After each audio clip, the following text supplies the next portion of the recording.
대표 주자 두 정치인을 모시고 정치 현안 제대로 들어가보는 시간인데요. 바로 인사드리겠습니다. 두 분 안녕하세요. 네, 안녕하세요. 네, 안녕하세요. 천하람입니다. 반갑습니다. 네, 가장 요새 핫한 두 분을 이렇게 한 자리에서 모셔가지고 영광입니다. 오늘은 특히 천하람 의원이 핫하십니다. 기대도 될까요? 신장식 의원님도 늘 핫하시죠? 네, 이미 약간 얼굴이 빨개져 계신 것 같은데. 우리 운영위원회에서 옆자리에 앉아요. 저희 짝꿍이에요. 네. 바로 옆자리. 운영이 짝꿍 라인. 신장식, 천하람, 추미애. 네, 그렇게 했습니다. 그러니까 신천추. 네, 되게 재밌어요. 저희 아, 하기예요. 예. 중간중간 상의도 많이 하고. 굉장히 재밌습니다. 굉장히 대통령 용산에서 걱정하는 라인업, 두려워하는 라인업이라는 생각이 듭니다. 이미 굉장히 중요한 질문 뭐 이렇게 많이 하셨잖아요. 네, 용산 네. 관저 관련해가지고도 천하람 의원님께서 말씀하셨고. 신장식 의원님 뭐 하기만 하면 뭐 100만 조회수가 막 예. 터지시더라고요. 오늘 기대도 될까요? 100만 조회수? 오늘의 100만의 담당은 천하람 의원입니다. 자, 굉장히 중요한 부분을 담당하고 계신다라는 소문이 여의도에 돌고 있으니까 저야 뭐 열심히 늘 집중적으로 하죠. 열심히 늘 여쭤보도록 합니다. 하겠습니다. 그러니까 천하람 하면 C 아닌가? 씨, 자, 뉴스 토마토 기사 A 지금 또는 바로 B로 나오지? C입니다, C. 무슨 말씀이신지. 오늘 거의 진행자급 조력을 해주고 계시는 신장식 의원님 든든합니다. 저는 HRC. 네. 네, 그 이야기 저희가 이따 좀 집중적으로 해보도록 하고요. 아무래도 이제 두 분과는 먼저 저희가 OX를 스피디하게 진행한 다음에 강론으로 들어가 보면 좋을 것 같다라는 생각이 들어서 앞에 판넬을 좀 준비해놨거든요. 드시면서 OX 소리를 함께 내주세요. 이게 팟캐스트로 들어가기 때문입니다. 자, 첫 번째 준비되셨나요, OX? 네. 자, 들어가 보겠습니다. 자, 첫 번째 김건희 여사 공천 개입 의혹 신빙성 있다. OX. 오. 같습니다. 네. 자, 명품백 사건 검찰 수심이 뒤집어진다. 하나, 둘, 셋. X. 두 분 의견이 갈리셨네요. 뒤집어진다가? 오예요. 뒤집어진다. 그래, 나 왜 이러나 했네, 자꾸. 안 뒤집어진다. 그게 무슨 말이에요? 무혐의 된다. 아니지, 네. 그러니까 지금 그러니까 유지된다. 유지된다. 멤버 유지. 유지, 그러니까 유지된다. 뒤집어진다. 지금 두 분이 뒤집어지신다고 하는 것은 안 무혐의가 뒤집어진다. 안 된다는 뜻이에요. 난 무혐의다. 그럼 X를 들어야 돼. X 들어야 되는 거야? 왜 이러세요? X요? 뭐 하시는 안 거예요? 뒤집어진다. 저도 헷갈리네요. 저는 안 뒤집어진다. 예, 저는 뒤집어진다. 무혐의 간다. 네. 그리고 수심위에서는 기소해야 된다라는 의견을 낼 것이다라고 하는 게 네. 천하람 의원의 저는 무혐의 간다. 말씀이십니다. 김장식이었습니다. 예, 자, 김건희 특검법 통과된다. 하나, 둘, 셋. 오, 의견이 자주 같으시네요. 자, 윤석열, 박민수 차관 경질한다. 하나, 둘, 셋. 네, 최상병 특검법 통과된다. 하나, 둘, 셋. 이거 좁을 것도 없네요. 계엄 의혹 신빙성 있다. 하나, 둘, 셋. X. 갈렸습니다. 자, 10월 재보궐 조국 혁신당 한석 이상 얻는다. 하나, 둘, 셋. 죄송하지만 X. 갈렸습니다. 죄송함을 담아서. 예. 원내 교섭 단체 요건 완화된다. 하나, 둘, 셋. 나는 국정감사 스타 된다. 하나, 둘, 셋. 제발. 네, 그 원대한 포부를 마무리로 하면 될 것 같고요. 아까 말씀하셨던 가장 핫한 뉴스, 김건희 여사의 공천 개입 의혹이 어제 뉴스토마토발로 떴거든요. 도통 이게 뭐냐라고 하는 분들의 놀라움이 있는데, 우선 대통령실과 김영선 전 의원조차도 연락 주고받은 적이 없다라는 식으로 좀 부인을 했거든요. 아니지, 대통령실은 연락 주고받은 적이 그 있다 말에 대해서 말을 안 없다는 했죠. 부인한 적이 없어요. 네. 명확하십니다. 네. 예, 역시 1등 진행자. 그렇죠. 정치율 1위. 좀 배우고 있습니다. 아이고. 대통령실의 입장은 그러지 않았지만 김영선 의원이 뒤늦게 이제 텔레그램 연락을 주고받은 적이 없다 이런 식 이야기를 했는데요. 그럼에도 불구하고 두 분은 신빙성 있다.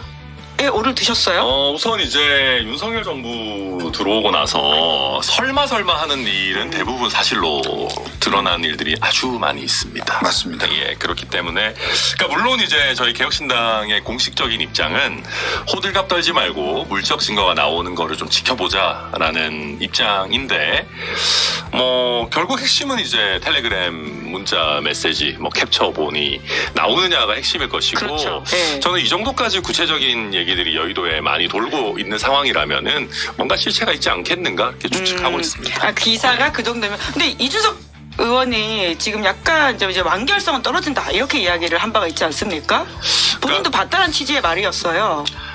이제 사실 이 얘기가 여의도에 아는 사람들이 굉장히 많은 얘기입니다. 사실은. 어제부터 그런 고백이 나오더라고요. 장성철 소장도 들었다. 나도 알고 있다. 예, 뭐, 김웅 의원도, 김웅 뭐 사실은 김용남 전 의원도 말씀하시고. 신장식 의원님도 뭐 아마 일정 부분 다 다 듣고 계셨을 겁니다. 근데 이제 결국은 사실 이준석 의원의 얘기는 조금 우리가 너무 기대를 부풀리는 것보다 좀 조심스럽게 접근해야 된다라는 취지일 것이고 특히 김건희 여사가 원하는 인물이 공천이 안 된 걸로 일단 지금까지는 보여요.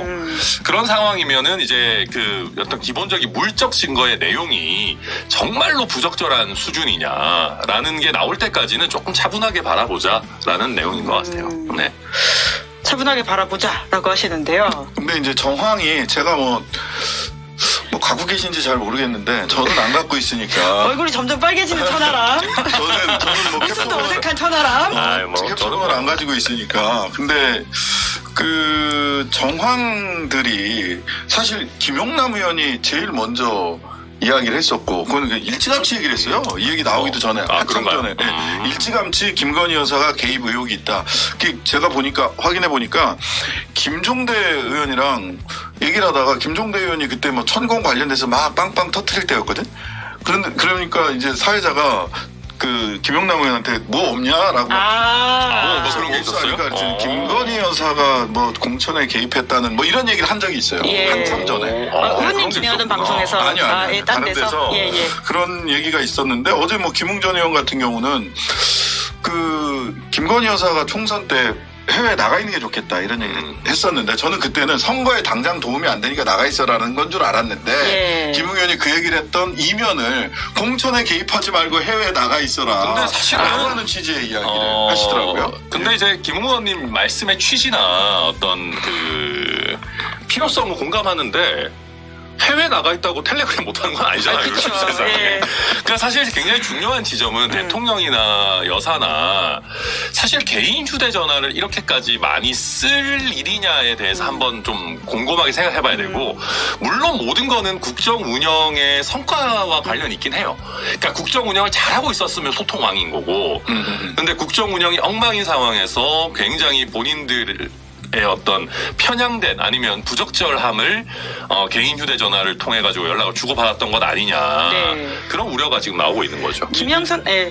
이게 저는 그 소위 내란의 서막 내란이요? 내란이라고 보기엔 내전의 예. 서막 윤한 간의 갈등이 계속해서 지금 그렇죠. 말하자면 총선 당시에 공천을 둘러싸고 윤한 갈등이 있었다라고 하는 것은 여러 장면에서 확인이 돼요. 특히 윤한 갈등에서 아주 드러내놓고 나 짜증나 나 대통령이야 라고 했던 게 저는 주기환 전 광주시장 후보. 그렇죠. 예. 예. 그때 비례순번이 쫙 밀려가지고 뒤로 밀려 있으니까 주기환 후보가 아니 나 안 해 하고 치워버렸잖아요. 그리고 바로 다음 날 특보로 다음 날 임명해버리고 대통령실에 그죠? 없던 민생특보인가? 예, 다음 민생 날인가 특보입니다. 뭐든. 예. 민생특보로 임명을 예. 하잖아요. 그리고 최근에 그 연합자산관리공사 예. 또 거기도 그만두고 더 좋은 데를 갔다 이런 말이 있죠. 그 연봉 3억이라고 알려져 있는데 이쪽으로 보낸단 말이에요. 근데 요 이제 주기환 씨를 둘러싼 것도 윤한 갈등이 그대로 공천 과정에 드러났던 거죠.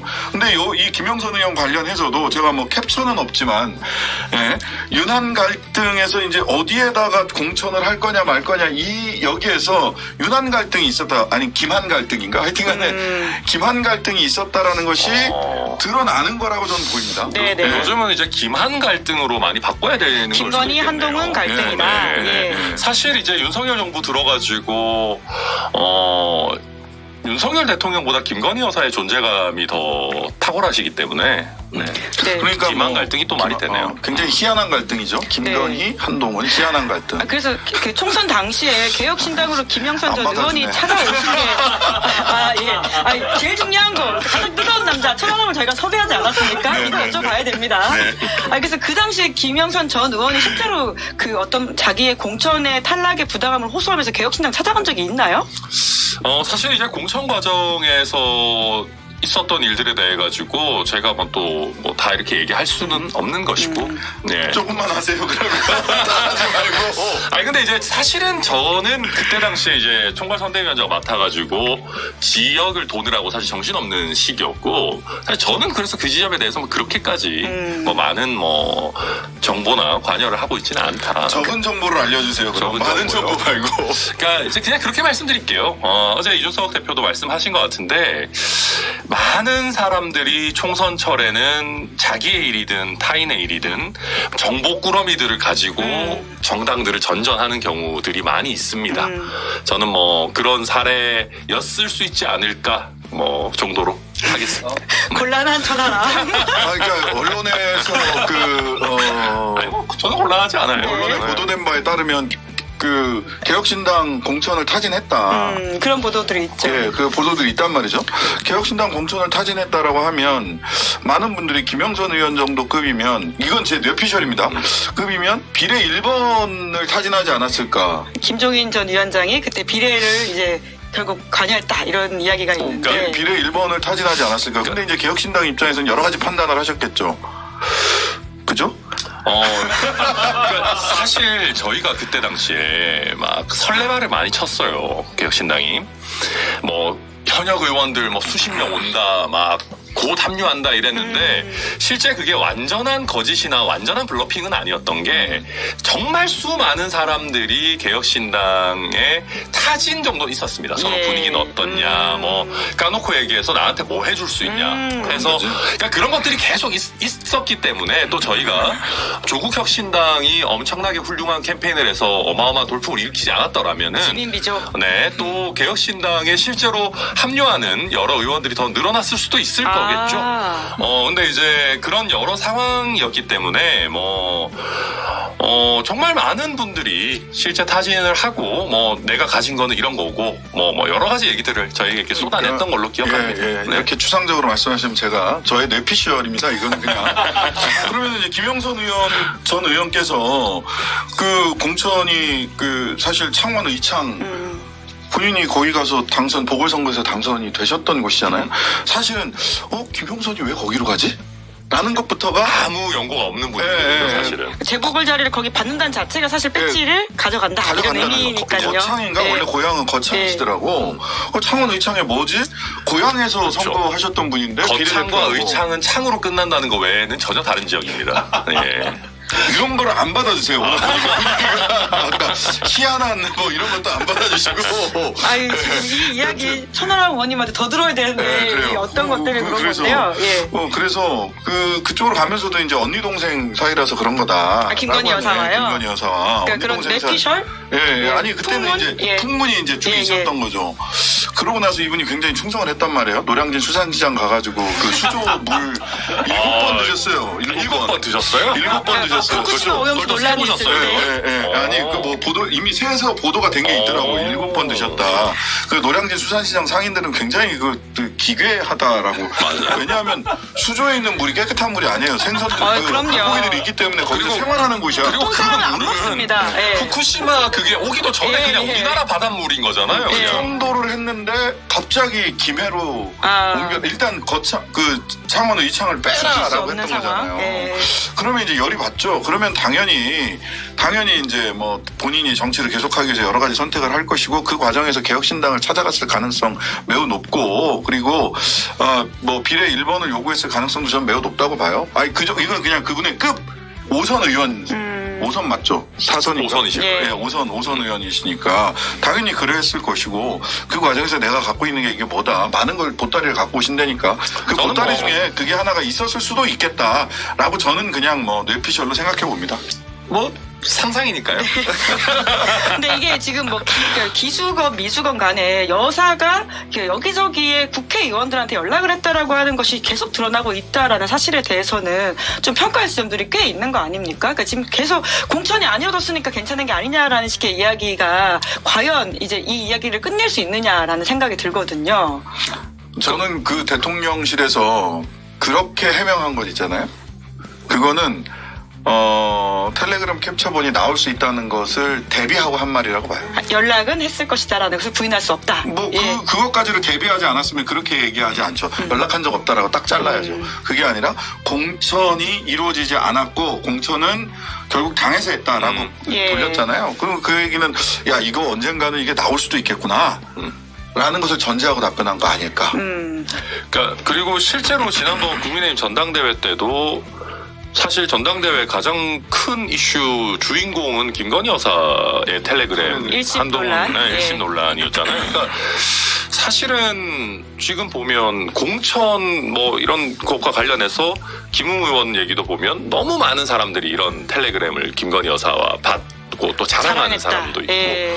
그러니까 이게 굉장히 민감하고 대통령실에 사실 정무수석이나 참모도 해서는 안 되는 네. 것을 영부인이 직접적으로 여당의 뭐 비대위원장 내지는 국회의원한테 서스럼 없이 개인적인 메시지를 보낸다는 거잖아요. 이거는 말이 안 되는 거죠. 진짜 역대급 영부인이다라는 말이 맞는 것 같아요. 천하람 의원님은 문자 받아보신 적 있으세요? 김건희 여사한테? 저는 뭐 어머, 있으신가 보네요. 아니 뭐 노코멘트 하겠습니다. 오늘 천하람 의원님의 말이 계속 짧아지고 있다.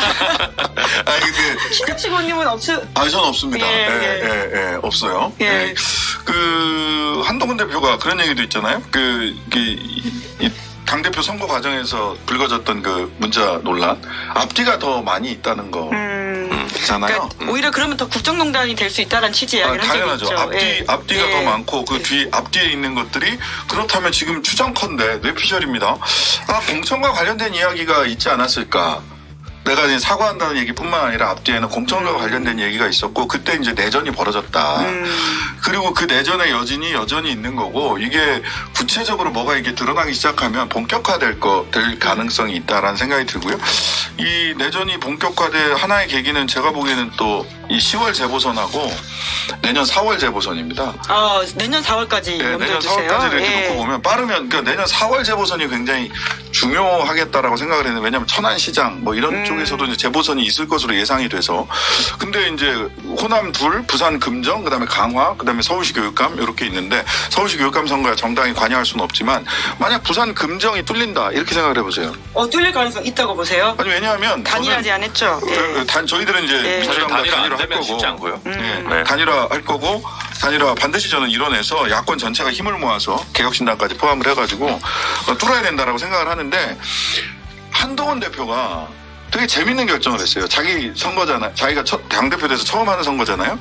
공천권 행사를 안 하겠다라는 거예요. 광역시도당으로 다 넘겨버렸어요. 네. 맞아요. 공천은. 그거 되게 비겁한 결정이에요. 그건 비겁한 결정이다. 굉장히 비겁한 결정이에요. 네. 그리고 책임 리스크를 안 지겠다. 회피하는 거죠. 손에 피 안 묻힌다. 맞아요. 그리고 그나마 리스크를 국민의힘에 회피하는 있는 거예요. 지금 스타 정치인이 한동훈 대표 아닙니까? 네. 근데 그걸 왜 본인 표를 안 찍어요? 책임지지 않는 거죠. 책임지지 않겠다는 정치인으로서는 거죠. 이해하기 어려운 정말 행동이다. 나쁜 결정이죠. 네. 그거는. 나쁜 결정. 책임 회피용 이기더라도 결정이죠. 지더라도 이기면 자기 공이 되는 거고 지더라도 여기서 대중 정치인으로서의 가능성을 확실하게 보여줄 수 있는 선거거든요. 근데 이분이 가지고 있는 건 뭐냐면 진교훈 강서구청장 선거에서 크게 지면서 대패하면서, 예. 대통령에게 책임이 많이 갔단 말이에요. 당시에 무리하게 김태우 씨 공천하고 하면서. 근데 여기서 자기가 공천권을 행사했다가 지면 그 내상을 견딜 자신이 없는 거고 그만큼 자신 없는 선거가 돼 있는 거예요. 이미. 제가 왜 아까 우리 했던 거죠. 김건희 특검법 이거 얘기했잖아요. 예. 당장 될 거라고 생각하진 않습니다. 저도 예. 그렇게 생각해요. 김건희 특검 통과된다. 두 분 다 오를 드셨죠. 근데 예. 저는 지금 신현식 의원님 말씀 쭉 우리 따라가면서 생각을 해보면요.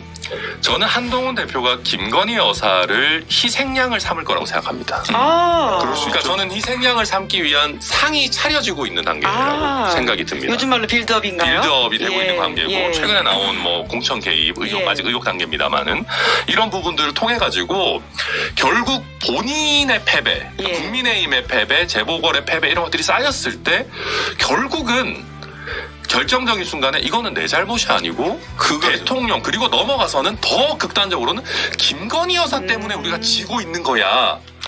그러면 우리는 김건희 여사랑 차별화를 해야 돼. 절연해야 돼. 그러려면 우리는 김건희 특검 받아야 돼. 안 그러면 우리는 지선도 지고 정권제 착출 못해. 라는 얘기를 언젠가는 꺼낼 겁니다. 오히려 한동훈이 특검법 빌드업을 하고 저는 있다. 빌드업 할 거라고 생각합니다. 그게 원튼 원치 않든 결과적으로 이번 재보선에서 진교훈 구청장 그때 선거 하나였어요. 하나. 예, 강서구청장 하나였는데 선거. 강서구청장 선거 하나에서 하나의 결과가 평상시에 국정 지지율 나온 것과는 정책 의미가 달라요. 그렇죠. 예. 그냥 그거는 뭐 여론조사하고 예. 막 저거는 뭐 좌파들이 한 거를 안 그렇지. 믿어 이럴 수도 있어요. 선거 근데 결과는 안 믿을 수 결과는 없어요. 안 믿을 수가 없잖아요. 그거 국민들의 직접적인 뜻이 나오는 거란 그리고 말이죠. 부정선거 얘기 아무리 해도 지금 여당이고. 안 돼. 지금 여당이고. 그러니까 한동훈 대표는 비겁하지만 책임을 떠넘기고 용산과 있다. 김건희 여사에게 떠넘기기 위한 빌드업을 하고 있는 거예요. 예. 비겁하다는 얘기를 들을지언정 그렇게 가겠다는 거예요. 저희가 자꾸 이제 천하람 후원의 홍보만 하면 안 되니까 예, 우리 또 훌륭하십니다. 시사인이 오늘 심리적 탄핵, 그러니까 신뢰도 조사 예, 저희 시사인이 오늘 막 나온 따끈따끈한 시사인입니다. 예. 굉장히 오랜 기간 이제 주요 정치인이나 대통령이나 이런 부분들에 대한 신뢰도를 이제 조사해 조사하고 오고 있습니다. 계시죠. 예. 근데 여기서 제가 굉장히 재미있게 본 부분이 지금 우리 그 윤석열 정부에 굉장히 여러 잘못들이 있죠. 최상병 사건 수사 외압 등등의 잘못이 있는데 국민들이 보셨을 때 가장 신뢰도가 낮은 부분이 김건희 여사 관련이에요. 지금 여기서 1.97, 10점 만점의 신뢰도가 1.97이라는 얘기는 국민 대다수가 절대 안 믿는다는 얘기고, 이 정도 수치가 나오려면 보수 지지층도 김건희 여사는 못 믿겠다라는 응답이 나와야 됩니다. 네. 그렇다라고 하면 빌드업을 조금씩 해가면서 결정적인 순간에 김건희 여사를 버릴 수 있는 국민 여론은 이미 조성이 되어 있는 단계이고, 예. 스모킹건이 나오느냐, 뭔가 명분이 있느냐. 저는 한동훈 대표 아까 신장식 의원 말씀하신 것 중에 그 1심 논란 나왔을 때 예. 위아래로 훨씬 더 민감한 내용들이 있는 것 아니냐. 저도 그런 분석에 굉장히 공감을 많이 하는데, 결정적으로 김건희 여사를 쳐내야 될 때를 대비해서 저는 갖고 있는 것 아닌가. 점점 상을 예. 차리고 있다라는 저는 상 생각이 차리고 있다. 듭니다. 네. 그래서 결과적으로 저는 이제 한 가지 변수는 한동훈 대표가 그럴 만한 강단이 있느냐의 문제라고 봐요. 네. 한동훈 대표는 책임지는 자리, 리더의 자리에서 그런 책임 있는 리더의 모습을 저는 지금까지 정치인으로서 본 바가 없어요. 예. 결단력 내리고 책임지고. 결단하고 책임지고 돌파하고 실패하더라도 그걸 실패를 자기 정치적 자산으로 삼는 방법. 평생을 그렇게 살아오신 적이 별로 없어요. 저도 맞아요. 그런 표현을 썼는데 모범생 컴플렉스인 것 같아요. 그러니까 그 누구에게도 컴플렉스도 있는 것 같아. 뭐 우리가 방송에서 할 얘기는 아닌 것 같고, 그러니까 이제 누구에게도 미움받지 않고 모두에게 사랑받고, 나는 유능하고 세련되고 멋있고 키도 크고 좋은 것만 하고 싶고, 그런 것들이 있다 보니까 말씀하신 것 정치는 선택이고, 때로는 미움받을 용기가 있어야 되고, 뭐 기존에 자기를 키워줬던 사람이라도 국민의 눈높이 안 맞으면 반대도 할 수 있어야 돼요. 근데 그런 모습이 전혀 보여지지 않고, 이렇게 간다면은 점점 국민들께서 단순히 강단의 문제가 아니라 지금 이렇게 점점 반찬들이 차려지고 막 드러날 겁니다. 앞으로 계속. 이런 상황에서도 결단을 못 내리는 모습 보여준다면은 결국 본인도 뭔가 구린 것이 있어서 그런 것 아닌가. 우리가 한간에서 이야기하는 윤석열 대통령 김건희 여사와 한동훈 대표 사이에 서로 상호 확증 파괴가 가능한 관계인 것이 아닌가. 증거 공동체. 그렇죠. 증거 공동체인 것이 아닌가라고 하는 그런 의구심들이 더 점점 증폭되지 않겠나. 그 문자에 나왔잖아요. 우리 한 배를 탄 어려움을 넘고 함께 온 동지적 관계라고 하니까 이 동지들 간에는 이제 함께 나누는 것들이 많죠. 예. 땡땡 공동체란 말이 유행해서 한번 써봤는데, 근데 아까 우린 다 받아줬어요. 감사합니다. 뒤끝이 오래 가시네요, 신장식 의원님. 오늘 열심히 받도록 하겠습니다. 제가 이 첫 번째 뉴스토마토 보도에 꽂히다 보니까 계속 좀 천하람 의원님한테 질문을 하려고 해서 그랬던 건데, 아까 스모킹건이라고 하셨잖아요. 그럼 스모킹건이 될 만한 건이 두 분이 보시기에는 사실 지금도 많은 건들이 나와 있는데 뭐가 될 거라고 보세요? 저는 개인적으로 공천 개입과 관련해서 이게 두 가지가 있는데, 하나는 공직자가 선거에 개입하면, 자신의 권한을 가지고 선거에 개입하면 이거 선거법 위반이거든요. 불법 사유가 되죠. 탄핵의 사유가 되고. 근데 거기서 이제 공약도 만들어주겠다라고 하는 얘기가, 대통령이 공약을 직접 보장해주겠다, 만들어주겠다. 민생 토론회 이야기가 나오면서 보도에 따르면 그렇죠. 근데 이제 거기에서 민생 토론회는 없었어요. 근데 잘 생각을 해보면 민생 토론회 중에 가장 민생 토론회 전체가 굉장히 기이했고 이것 자체가 선거 개입이다라고 비판을 했지만, 가장 기이했던 민생 토론회는 뭐냐면 이원모 지역구에 가서 했던 민생 토론회예요. 다시 대통령실로 반도체 관련된 얘기에 이원모 후보가 냈던 공약의 99.9% 거의 일치하는 민생 토론회에서 다 돈 이렇게 해주겠다, 이거 하겠다, 저거 하겠다 쫙 나왔어요. 그리고 더 슬픈 거는 저희 양양자 원내대표가 얘기했는데, 양양자 원내대표 또 반도체 전문가잖아요. 그렇죠. 내 공약 뺏긴 거 아니냐라는 논란도 사실은 나왔었어요. 그러니까요. 사실은. 그래서 그 어떻게 한 동네 대통령이 민생 토론에 가서 무슨 광역 지도를 갖고 한 것도 아니고 딱 그 동네 가서 이원모 후보의 선거 공보 예비 후보 공보물에 나와 있었던 뺏긴 것으로 추정되는 개혁신당의 공약을 뺏긴 것으로 추정되는 그 공약을 대통령이 민생 토론에 다 얘기했어요.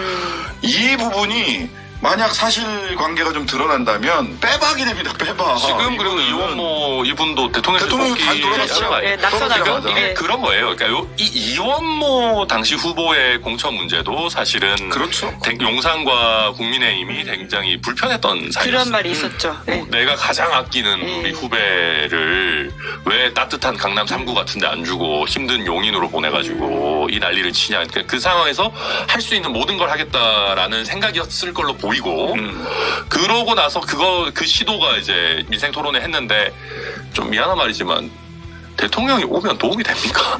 그러니까 이원모 후보 캠프에서는 내가 봤을 때는 진짜 막 고구마 50개 먹은 기분이었을 오시지 것 말란 같은데 말도 오시지 못하고. 말란 말도 예, 못하고 돕겠다고 와서 막 공약을 붓겠다니 할 말은 없는데 하고 이제 결국 당연히 망했죠.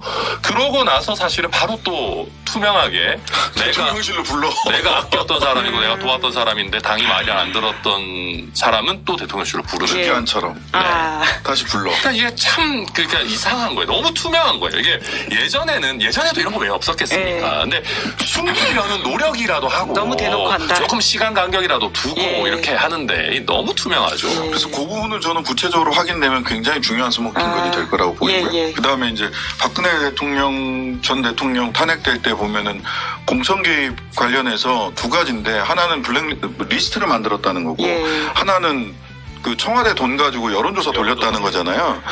근데 뭐 여론조사를 했는지 안 했는지는 모르겠습니다만은 리스트가 이 정부의 특징은 실제로 문서에 안 써놓은 리스트를 가지고 쫙 정리해가는 특징이 있어요.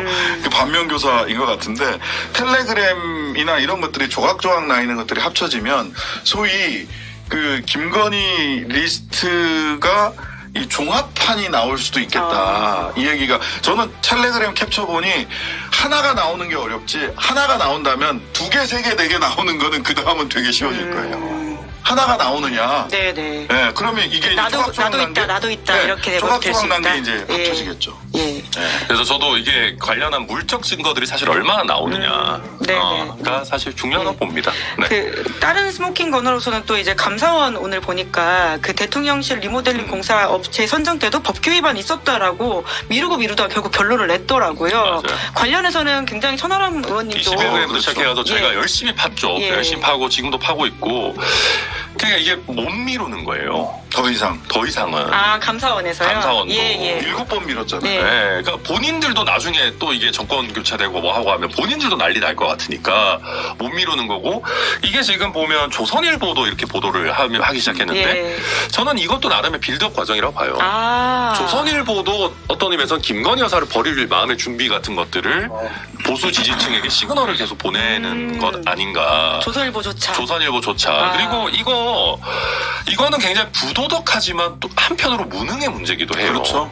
그러니까 좀 이런 말하면 좀 이상한 말인데 저도 정치인으로서 투명해야 되고 또 우리 둘 다 운영위원으로서 대통령실의 잘못된 어떤 공사 뭐 발주 이런 거 파헤쳐야 되지만 너무 쉽게 파헤쳐지는 것도 무능이에요. 그러니까. 너무 빨리 들킨다. 너무 부주의해. 그리고 너무 대놓고 막 말도 안 되는 무자격 업체 막 이상한 사람 또 열어보면 뭐 코바나 컨텐츠 후원했고 막 이렇게 투명하게 하면 됩니까? 뭐 해도 이렇게 돌리고 돌려서 뭐 이렇게 해서 못 알아차리게 하는 정도의 성이라도 있어야지 한꺼풀만 들춰내면 다 보여요. 예. 이래도 되는 겁니까? 이렇게 무능할 수가 있는 겁니까? 사실은. 설마 했던 게 다 진짜가 된다는 게 설마 하는 게 찾기가 그렇게 어렵지도 않고 보면 막 나와요. 의혹이 사실이 되는 시간 뭐 3초? 3초면 찾을 수 있다. 이 물론 말씀이신데, 굉장히 어렵게 찾았습니다. 예. 쉽진 않았습니다. 구글 어스에 보면 이렇게 다 보이는데 그러니까. 그걸 왜 숨겨? 그리고 이분들이 되게 특이한 게 증축한 거 중에 본인들이 봤을 때 괜찮은 거 같은 거 정자 이런 거 있잖아요. 네, 정자. 그거는 막 홍보를 해 대놓고. 근데 그거에 대해서 자료를 주지는 않아. 찾으려고. 비밀이래. 네. 그러고 막 사우나 드레스룸 같은 거는 뭐 부인은 못하면서 막 하면서 막 좀 그래요. 더 웃긴 거는 그래서 제2부속실을 만들어야 되는 거 아닙니까? 라고 했더니 뭐 공간이 공간이 없어서. 공간이 없어서 제2부속실을 못 만든다는 거야. 네. 이게 참 아이고 참. 이런 증축을 해놓고선 공간 없다는 게 말이 네, 되냐 이 나는 말씀이신 것 그러니까 같은데. 그런 사우나도 차라리 그냥 시원하게 뭐 예를 들면 이재명 대표, 조국 대표, 이주석 대표 다 불러가지고 넷이서 그냥 사우나 시원하게 하시면서 그냥 예. 협치의 공간으로 협치의 만들었다. 공간으로 아, 우리가 내가 여기서 만들었다. 네. 뭐 거기는 뭐 사우나에서는 녹취 이런 것도 없잖아요. 아, 그렇네요. 그러니까 그대로 가야 돼. 그렇죠. 네, 솔직하게 다 이야기할 수 있다. 허심탄회하게 우리가 예. 뭐 사우나 하면서 한번 시원하게 얘기해 봅시다 하면 얼마나 멋있습니까? 예전에 이명박 대통령이 중앙아시아 갔을 때 그런 사우나 외교 했다고 맞아요, 하더라고요. 맞아요. 예. 그래서 이제 저 청와대에 있었느냐고 내가 물어봤어요. 그 예전 문재인 정부 때 청와대에 사우나가 사우나 있었냐? 관저에. 아니 관저가 아니고 업무동 근처에 있었대요. 아. 근데 그거는 이제 직원들 복지용 대통령 전용이 아니라. 근데 관저에 있는 거는 그냥 두 부부가 사용하시는 거잖아요. 거기는 직원들이 거기서 사용하겠어. 그렇네요. 예. 직원들 걸 쓸 수 있게 좀 되게 탈관적인 것들. 설마. 그런 건 아닐 거예요. 다음 운영에서 한번 질문을 해보시는 물어봐야 것으로. 되겠죠. 사용자가 혹시 누굽니까? 사우나 운영일지 관리하시냐고. 네. 직원들에게 개방하실 계획은 혹시 없으시냐? 그러니까요. 예. 야당 탈관리의 대표를 어떤- 초청할 계획 없냐. 예, 야당 네. 대표와 사실 제가 그 운영이 질이 그럼 초안에는 개혁신당 안 되잖아. 허은하 대표시잖아요. 원대가 대신 아니 가시는 뭐 것으로. 유럽식 이상한 소리 그만하고 예. 원대가 하시면 되겠구나. 사실은 거기 제 질의 초안에는 예. 나도 한번 불러달라. 나도 가고 싶다. 대통령. 관저예요? 네. 사우나에 한번 사우나에 허심탄회하게 불러달라고요? 네. 불러줄 생각 없냐 넣어놨는데 저희 보좌진이 너무 좀 개그치는 것 같아 보인다고 빼자고 그래가지고 하지만 협치의 의미를 담아서 다시 한번 질문을 할 수 있겠다. 그렇죠, 이 말씀이시네요. 그렇죠. 협판을 하나 거기 붙여 협치 사우나. 그러니까요. 오, 괜찮은 네. 것 같은데. 예. 그러니까 녹음할 수 없어서 오히려 신뢰하면서 대화할 수 있다라고 하는 건 진짜 그럼요, 장점이라는 진짜 장점이죠. 거잖아요. 네. 네. 그 대통령, 그러니까 지금 김건희 여사 관련해서 하나만 더 이슈를 좀 말씀을 드리면 아까 이제 수심위 결과가 뒤집어진다 있어서는 두 분의 판단이 갈리셨거든요. 네. 예. 그러니까 오늘 이제 실시간으로 곧 조사 결과가 이제 심의 결과가 나올 거기 때문에 이게 흑역사가 두 분 중에 한 분은 만들어질 것 같다라는 건데요. 그래도 좀 이 예측을 왜 했는지 저도 알려주신다면요. 여기서 약간 약한 모습으로 가자면은 예. 조금 희망을 담았다. 희망을 담았다. 예. 약한 모습입니다. 한동훈 대표도 자기 약한 모습을 차라리 솔직하게 인정했으면 좋겠습니다. 갑자기. 근데 이제 어쨌든 경쟁자니까. 네. 견제고 하나 날리고. 근데 이게 사실은 이게 이제 지금 외부 전문가들로만 구성했다는 네. 거 아니겠습니까? 저는 외부 전문가들이 정말 법적인 전문 지식 그리고 건전한 상식과 양심의 눈으로만 본다면은 재수사하라고 얘기할 것 같아요. 저도 정말 그랬으면 예. 좋겠는데 이게 뭐냐면 그런 거잖아요. 밀가루하고 이스트하고 우유, 버터 이거를 주고 밥을 지어라. 그럼 밥을 지을 수가 없어요. 빵 요리를 레시피를 가지고. 그럼 예. 빵을 만들 수밖에 없거든요. 예. 근데 이번에 수심위에 검사 참석해서 진술하는 사람들이 외부 전문가들이 이 참석을 해서 판단을 하시고 근데 이분들은 이 사건을 계속 들여다본 건 아니에요. 그냥 언론에서 나오는 정도만 보신 분들인데 검찰하고 김건희 씨 측 변호인 둘만 들어간단 말이에요. 네네. 최재형 목사가 나도 들어가서 진술할 수 있게 해달라라는데 받아들여지지 않았어요. 그러면은 지금 말하자면 빵 레시피 재료, 빵 만들 재료만 가지고 이분들이 판단을 하고 밥을 지어야 돼요. 근데 빵 재료 갖고 밀가루 갖고 밥을 지을 수는 없거든. 그런 측면에서 이거는 밀가루 갖고 밥 짓기를 기대하는 것과 마찬가지다. 어떻게 설득되네요. 라는 측면에서 저도 뭐 그 의견 뒤집어지기 바꾸실 어렵다. 건가요? 그럼 또 바꾸기는 좀 그렇죠. 네, 20%. 저도 20%는 똑같습니다. 예. 근데 네. 만약에 수심위가 이제 기소하라는 의견을 내더라도 수사팀이 받아들이는 것도 별건의 문제이잖아요. 별건의 문제죠. 그거는 전하람 대표님 어떻게 보세요? 못하지 않을까요? 지금 또 중앙지검장이 그걸 뭐 그냥 감에 놔두겠습니까? 네. 심우정으로 지금 바뀐 거 아닙니까? 사실상 총장, 예, 총장도 예, 지금 후보자 이제 청문회가 그렇고. 끝났으니까. 네. 예. 총장 총장도 임명하실 또 거잖아. 초창기에는 또 아마 더 이렇게 하겠죠. 이게 그 검사들은 늘 공명심이 있기 때문에 자이언트 킬링을 하고 싶어 합니다. 자이언트 킬링이요? 네. 저걸 그러니까 때려잡고 뭐 막 때려잡고 예, 막 예. 대통령 내가 대통령 구속시켰지 이런 거 하고 싶어 해요. 근데 지금은 아직은 그 단계까지는 안 온 것 같아요. 네, 제가 봐도 조금 더 있어야 되지 않을까 네. 생각합니다. 켜켜이 김건희 여사 이슈가 쌓이고 있다. 그래서 시기는 모르겠지만 언젠가 김건희 특검법이 통과될 것이다. 이런 예측을 두 분이 해주셨는데 그렇게 되면 이 여당과 정부 사이의 관계라고 하는 건 아예 결연이라고 봐야 될까요? 그 이후에 전국이 사실 좀 잘 예측이 안 된다라는 느낌인데요. 내전이 벌어질 거고요. 예. 그 내전에서는 저는 뭐 내전이 시간 문제다라고 생각이 돼요. 왜냐하면 이번 총선은 그나마 갈등이 있었지만 공천 과정에서 대통령의 입김이 굉장히 강하게 작용할 수밖에 없고 여당은 항상 그래왔고 그것이 뭐 올바르다는 것이 아니라 현실이 현실이 그래왔다. 그렇다. 현실이 그래왔다라는 건데 다음 지방선거하고 다음 총선은 지금 윤석열 대통령이나 김건희 여사가 공천하는 게 아니잖아요. 그러면 모든 정치인들이 재선, 3선, 4선 다시 다음 선거를 생각을 하게 되는데 이렇게 가다가는 말하자면 달리기 하는데 모래주머니 100개 달고 뛰는 꼴이 되겠다. 그럼 모래주머니를 떼내야지. 제일 큰 주머니부터 떼내기 시작하지 않겠습니까? 네. 그럼 당연하게 김건희 특검은 시간 문제다라고 저는 생각해요.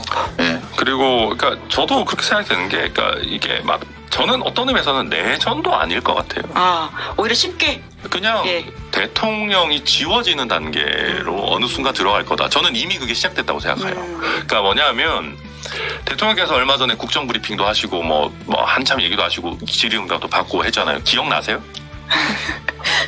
그러니까 기억이 잘 안 납니다. 지난 5월 2주년 기자회견과 별 다를 바가 없었다 이런 평가가 며칠 있었습니다. 전에 그렇게 오래되지 않았어요. 예. 그리고 우리는 정치를 보고 또 뭐 이렇게 저렇게 코멘트도 한 사람들인데도 사실 잘 기억이 안 납니다.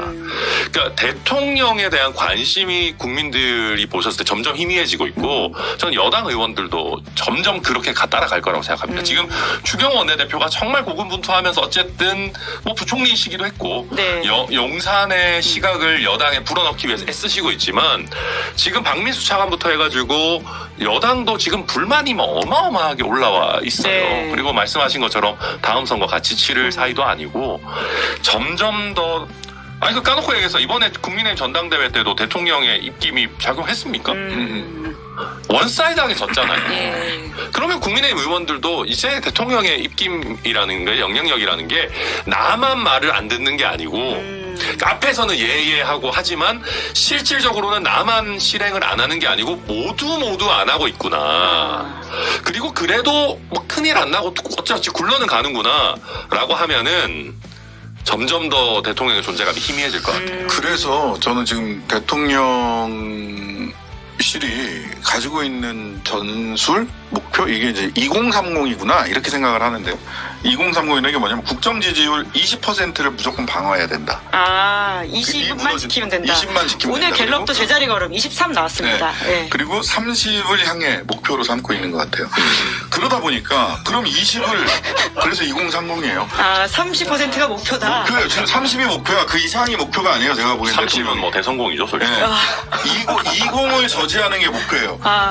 이렇게 생각을 하게 된 제가 그 논리적 과정이 있는데 뭐냐면 김문수, 안창호, 김영석을 보면서 내린 결론이에요. 왜냐하면 가장 그 자리에 적합하지 않은 사람들이잖아요, 다. 네.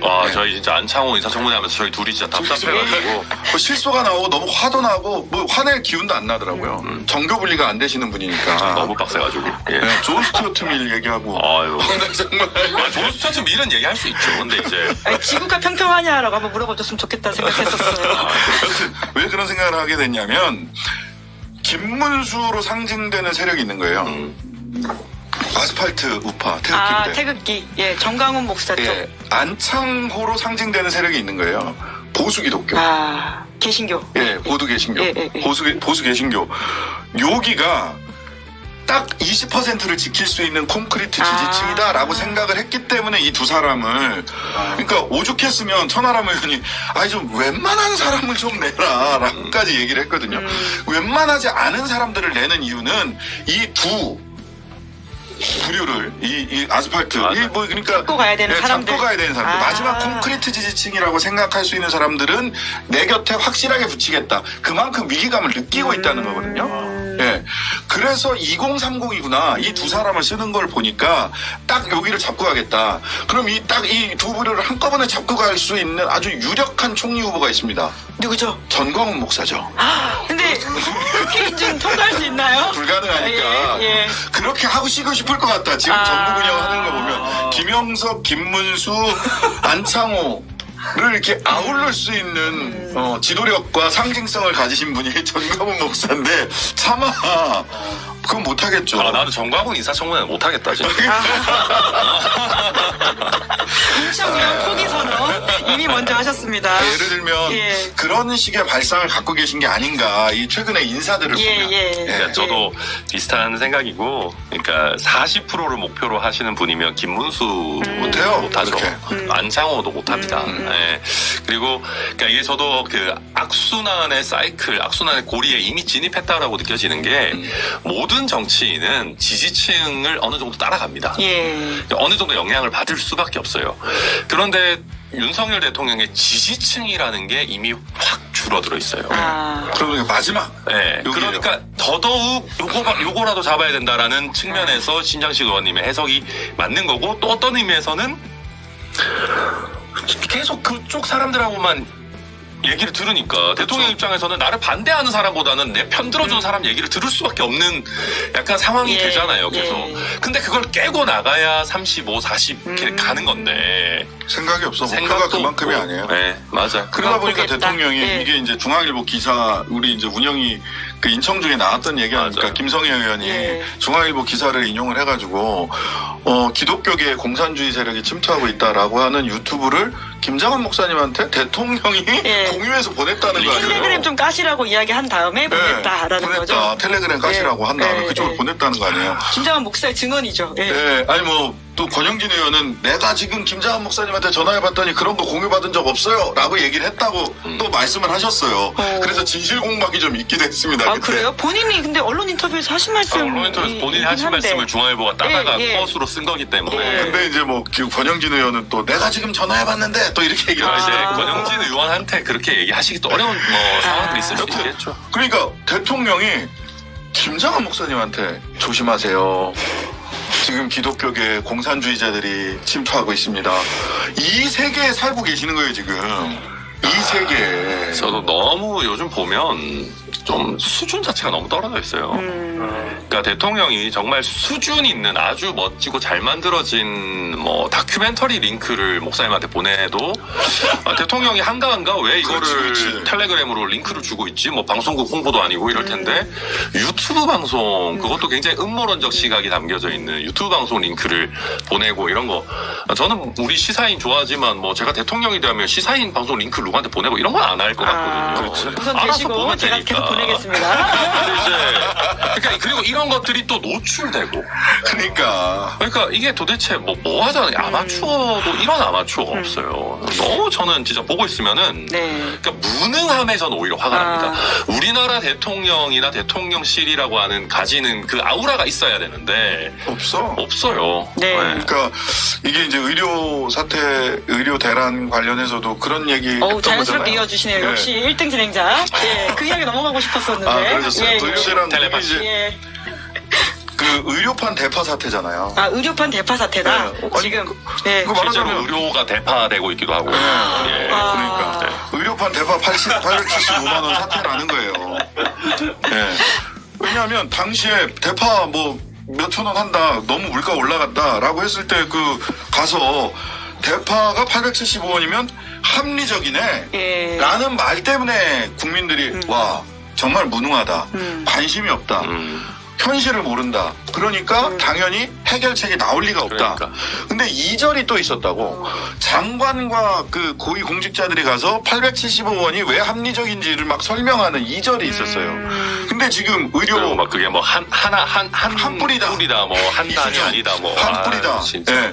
그런 얘기를 했는데 이번에 의료 그 국정 브리핑하면서 기자들한테 호통치신 거 아닙니까? 현장 가봐 잘 돌아가고 있어.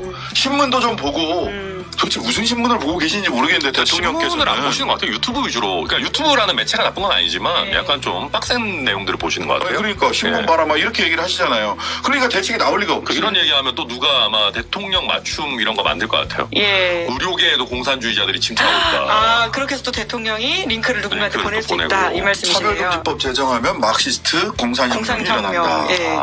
그래도 지금 대통령실에서 이제 2,000명 조정이 가능하다라고 하는 식의 이야기를 오늘 좀 내놓긴 했거든요. 원래 1,500명까지 얘기했었잖아. 1,500명으로 이미 예. 줄였어요. 그러니까 예. 줄였어요. 저 얘기도 좀 들여다봐야 된다고 봐요. 맞아요. 그리고 계속 그러면서 의료계 쪽에 부담을 떠넘기잖아요. 너네가 뭘 안을 가져와라. 그러니까 저도 그런 것 같아요. 참 슬픕니다. 우리 대통령실의 참모들이나 이런 게 거기서 잘 이렇게 해가지고 대통령이 그 875원을 봤을 때 이거 대통령 온다고 이렇게 무리하게 이렇게 해놓은 거 아니에요? 우리가 다 아는데 말이야. 이런 식으로 해도 돼? 라고 하면 얼마나 멋있었겠어요. 그렇죠. 그러니까 예. 그걸 대통령이 직접 모르더라도 참모들은 알 수도 있잖아요. 준비하면 우리 물가 지표들 보면 뭐 그런 큰 높은 수준의 기대는 이제 접었고 접어치웠고. 어쨌든 의료 대란도 그런 거예요. 너무 모순이 많잖아요. 문제가 없다면서요. 앞뒤가 안 맞다. 근데 앞뒤가 안 대통령은 맞아요. 왜 응급실 갑자기 찾아가요? 예. 사람들. 그 의정부 성모병원. 예. 그러니까. 너무 사람이 없던데? 사진을 보니까? 그러니까요. 어느 응급실이 그렇게 사람이 없어요? 대통령 온다고 경호로 다 이렇게 한 거 아니에요, 이거? 아니 그러고 그 다음에 사태를 수습하는 방식이 그나마 군의관을 보냈다가 다 철수했죠. 그러니까 군의관이 그렇게 응급 의료를 이렇게 할 할 수가 없다는 거예요. 그 의사들한테 얘기 들어보니까 그 응급 의료과 교수들이 할 수 있는 게 100이라면 군의관이 할 수 있는 게 1 내지 2라는 거예요.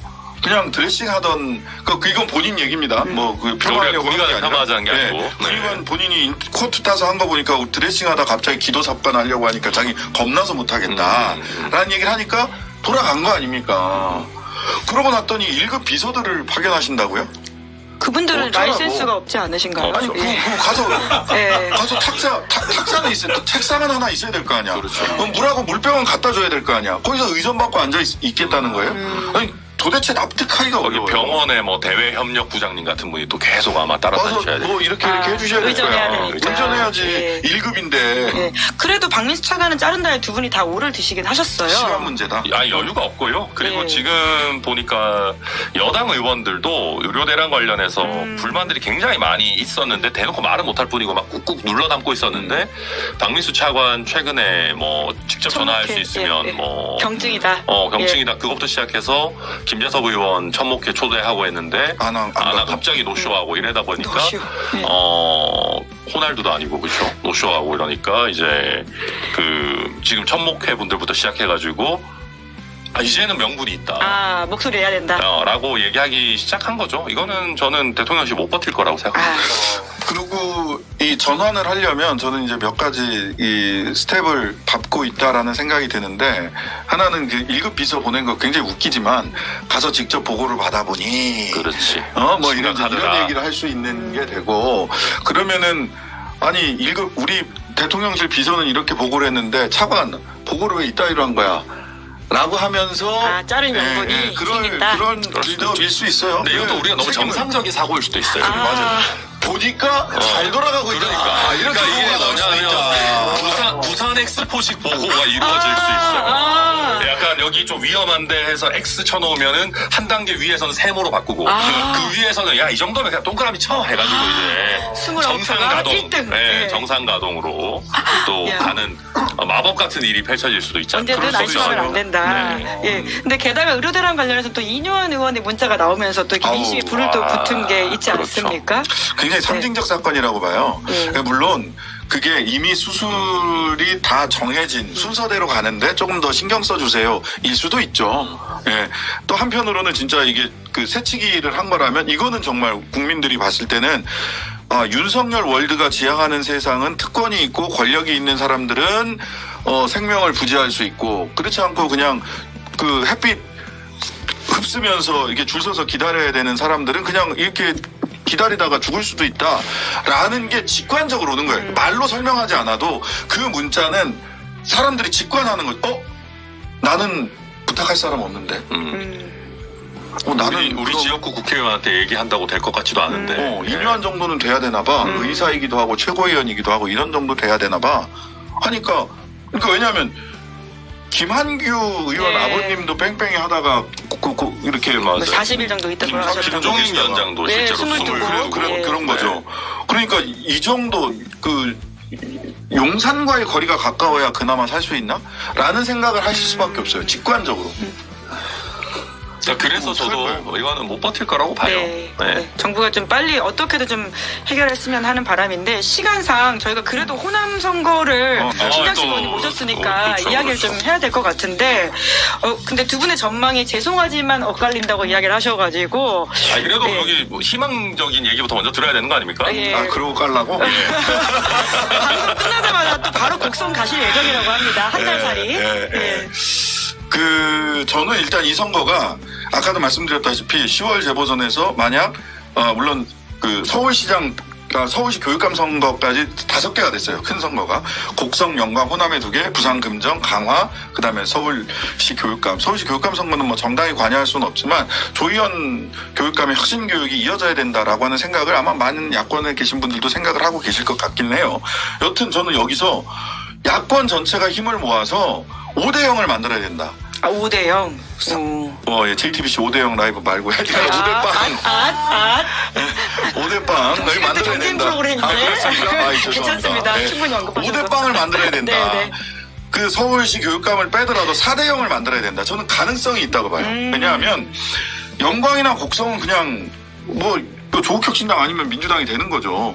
거기에 대해서 저는 불만이 없어요.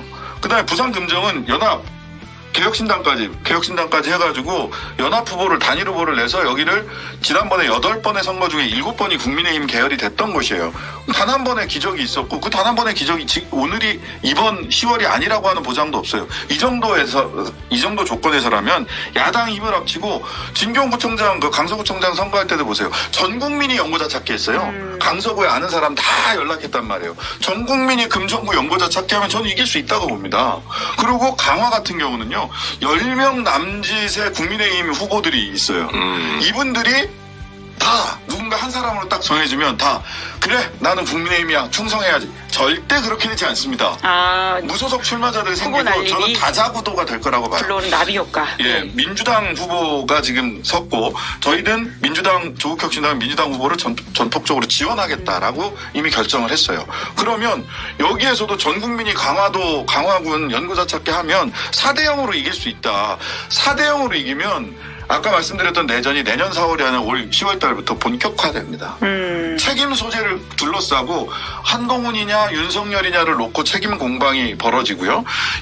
한윤 간의 문제가 아니라 이제 내부적으로도 다음 지방선거를 위해서면 여기서는 이 모래주머니 떼야 된다. 절연해야 된다. 라는 얘기가 나올 수밖에 없어요. 그래서 이 선거는 생각보다 의미가 굉장히 큰 선거가 됐고 곡성에서 조국 대표에 대한 애정 지수는 정말 뜨겁더라. 다녀오셨더니 그렇다라는 말씀이신 거죠? 어르신들이 안아요. 안고 울어요. 살아있어줘서 고맙다. 이렇게 말씀하세요. 그러니까 우선 이제 이 책임 공방 이런 거는 저는 그렇게 정상적으로 흘러갈지 잘 모르겠습니다. 그것도 약간 뭉개고 이미 책임 회피하고 있는데 그게 어떻게 성공적으로 될지 모르겠고. 그러니까 호남 선거에서 조국혁신당 바로 옆에 또. 바로 위에. 저는 사실은 호남 민심을 잘 아는 천하람 원내대표. 이런 면에서 사실 저희 개혁신당이 후보도 사실 마땅한 분을 그러니까 저희 성에 차는 분을 못 모신 상황에서 다른 정당들 평가하는 것 자체가 저는 조금 쑥스럽기도 합니다만은 지금 호남 민심 자체는 당연히 조국 대표에 대한 애정이나 직전 총선에서 엄청난 그런 거였으니까. 근데 지금은 약간 뭐라고 해야 될까? 이재명의 시간이라는 거를 다들 조금 인정하시는 것 같아요. 호남에서요? 이재명 대표를 좋아하든 싫어하든. 그러니까 좀 싫어하는 분들도 그렇게 세게 그게 오지 않아요. 그냥 약간 약간 지금은 어쩔 수 없지. 지금은 이재명의 시간이다라는 게 조금 많이 있어가지고 후보가 조국이었다면 그건 뭐 다른 문제지만 곡성이나 영광에서. 왜냐하면 네. 저는 비례대표에서는 후보가 조국이었던 게 사실은 의미가 있었다고 생각하는데, 그러니까 이게 어쨌든 간에 서포팅을 하시는 거잖아요. 예. 뭐 대표님도 그렇고 우리 뭐 수석 대변인님도 그렇고, 그러니까 이게 얼마만큼 그게 이재명의 시간이라고 하는 프레임을 돌파할 수 있을까? 근데 맞아요. 다만 곡성은 인구가 2만 정도밖에 안 됩니다. 그렇기 2만 때문에 7천이고 유권자가 2만 4천. 맞아요. 네. 그렇기 때문에 그러니까 어쨌든 작은 선거고 후보 경쟁력이 굉장히 중요한 곳이기 때문에 또 총력 지원하고 계시니까 이게 큰 선거라면 저는 거의 불가능하다고 했을 거예요. 만약에 이게 뭐 180만 전남 오히려. 도지사 이런 예. 선거였다면 예. 뭐 이거는 그냥 민주당 무조건 가져간다, 뭐 조국혁 씨나 미안하지만 불가능 이랬을 텐데 곡성이나 영광은 인구가 그렇게 많지 않고 작은 선거고 총력전 하고 계시기 때문에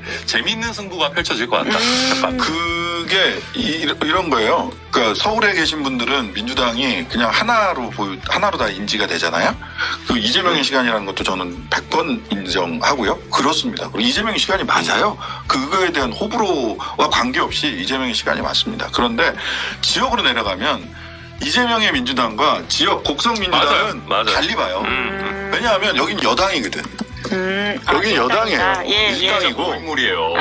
이거 막 바로 나오잖아, 이제. 진짜. 고인물. 네. 그러다 보니까. 신당에서도 그런 표현 썼던 것 같은데요. 예. 예, 그러니까 말하자면 일정하게 기득권 카르텔이 형성돼 있는 거예요. 맞아요. 그러다 보니까 이번에도 곡성 분수님도 그 민주당 출신인데 예. 그 선거 끝나자마자 상실형. 500만 원어치인가 밥 네, 샀다는 받았죠. 거 아닙니까? 예. 그것 때문에 이제 상실됐고 여기에 이제 강고하게 사실 기득권 카르텔이라는 것이 호남 지방에는 분명히 있습니다. 영남 지방에 국민의힘에 그러니까 중앙에서 정권 교체가 되더라도 이게 이제 바뀌지가 않아요. 차이가 거기에 있다. 대해서 예. 지긋지긋해 하시는 부분들이 분명히 엄청 예. 있고 네. 16년도에 국민의당 돌풍이라는 것도 사실 그래서 나온 거예요. 네, 네. 그래서 저는 이게 뭐 이재명의 시간을 부정하기 위해서 우리가 거기를 그 곡성 선거를 하고 이런 게 아니란 말이에요. 저는 이렇게 생각을 합니다. 박지원 의원님도 예전에는 뭐 분열하면 안 된다 이랬는데 어제 그제 인터뷰에서는 거기선 경쟁하고 여기선 연합합시다 이런 얘기를 이제 인터뷰에서도 하신단 말이에요. 그래, 뭐 경쟁하는 거 어떻게 막겠어요? 당연히 경쟁하는 그냥 거지. 사실이 돼 있는 네. 거니까.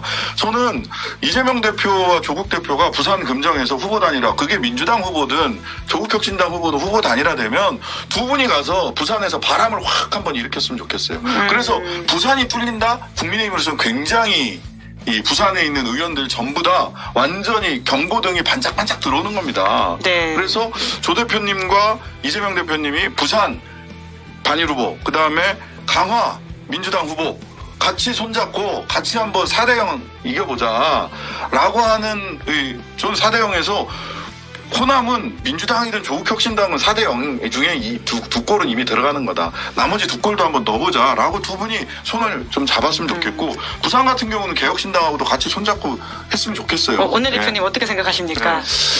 예, 뭐. 좋은 말씀 감사합니다. 저 혼자 결정할 문제는 아니기 때문에 또. 예. 예, 저희 뭐 이게 선거에 대한 전망들을 들었으니까 제3당의 두 대표주자 모셨다고 제가 말씀을 드렸는데 원내대표 교섭단체 요건이 사실은 제3당으로서는 가장 좀 중요한 현안이지 않습니까? 근데 완화된다라고 하는 데 있어서는 두 분 다 오를 드시긴 했는데 그 방법론을 뭐로 생각하시는 거죠? 이 법이 안 바뀌면 예. 네. 근데 지금 근데 사실 저는 이제 민주당에서의 어떤 저는 이제 후보? 굉장히 중요한 힌트를 주셨다고 생각을 해요. 조승래 수석 대변인께서 그 교섭단체 열석으로 낮추자라고 했던 조승래 수석 대변인께서 아니 국회 상임위가 겸임 상임위 말고 상설 상임위 상임위가 14개인데 14명 돼야지라고 얘기하시더라고요. 아, 그럼 14석은 받으시겠다는 얘기인가? 김종민 의원이 새로운 미래를 설정한 것도? 뭐, 그건 모르겠습니다. 그건 예. 거기까지는 조국혁신당과 얘기해본 적은 관계 없나요? 없고. 예. 그러면 우리 12석이니까 예. 2명만 더 있으면 되겠네? 그 다음에 또 재보궐선거도 있을 수 있는 거니까. 좀 그런 면에서, 이걸 낮춰야 된다라고 하는 측면에서는 민주당 안에서도 또 뭐 다른 정당들 개혁신당 이런 데서는 뭐 다 저는 대찬성이죠. 100% 예. 동의하시는 거고 민주당 안에서도 원칙론적인 부분에 있어서는 동의의 폭이 굉장히 넓습니다. 근데 예. 이제 실제 구체적으로 국회 운영하는 데 있어서 교섭단체가 하나 더 있는 것이 더 나으냐 틀리냐라고 하는 판단일 거예요. 그러니까 이제 이게 사실은 뭐 아마 껄끄러워서 말씀 못 하시니까 저는 마음대로 할 테니까.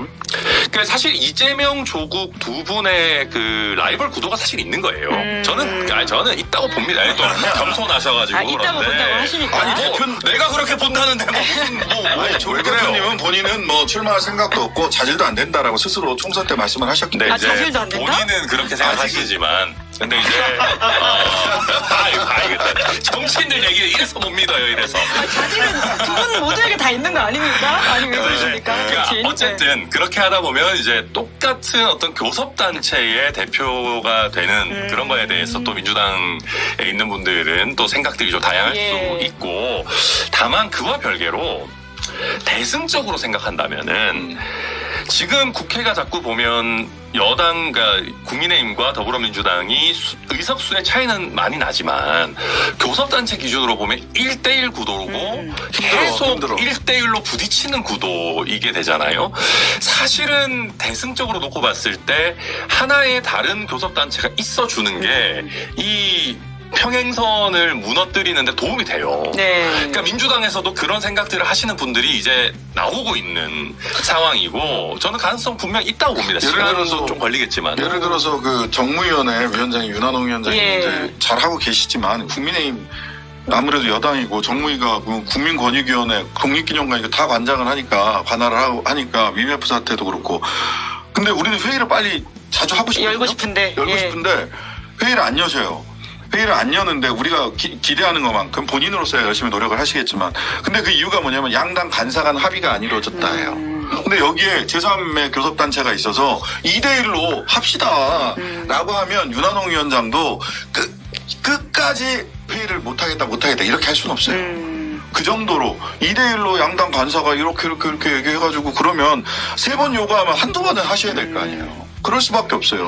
그러니까 현실적으로 정말 정무위에서 진짜 회의하고 싶어 죽겠는데 회의를 못하니까 그리고 이게 이제 어쨌든 우리가 수많은 주제들 가지고 뭐 부딪히고 뭐하고 하지만 결국은 어쨌든 간에 뭔가 다른 대안도 얘기하고 필요할 때는 끌어당기기도 하고 어떨 때는 또 한쪽 편 들어주기도 했다가 이렇게 할 만한 주체가 있는 게 좋아요.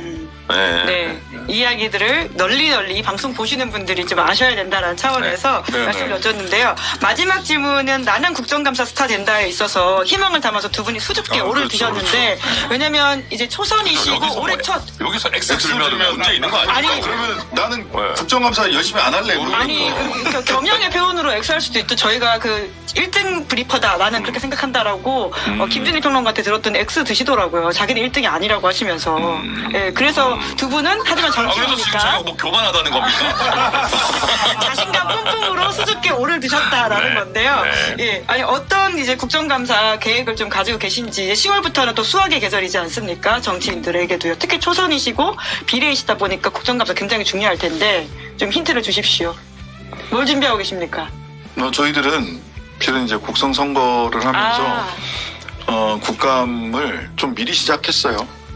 예, 우리 보좌진들이 요새 날밤을 새가면서 국감 준비를 하고 있고 서면질의 받은 거 가지고 며칠 전에도 이미 그 한국일보랑 같이 단독을 하나 했죠. 그 우리금융 손태승 전 회장이 그 우리저축은행에서 그 친인척 부실 대출 내지는 불법 대출이 있었다라고 하는 이게 원래 국감 때 해야 되는 거거든요. 미리 하는 겁니다 지금. 우리는 미리 국감을 하고 있어요. 저희도 뭐 이미 다 많이 하고 있죠. 미리 국감을 맞아요. 하고 있고 맞아요.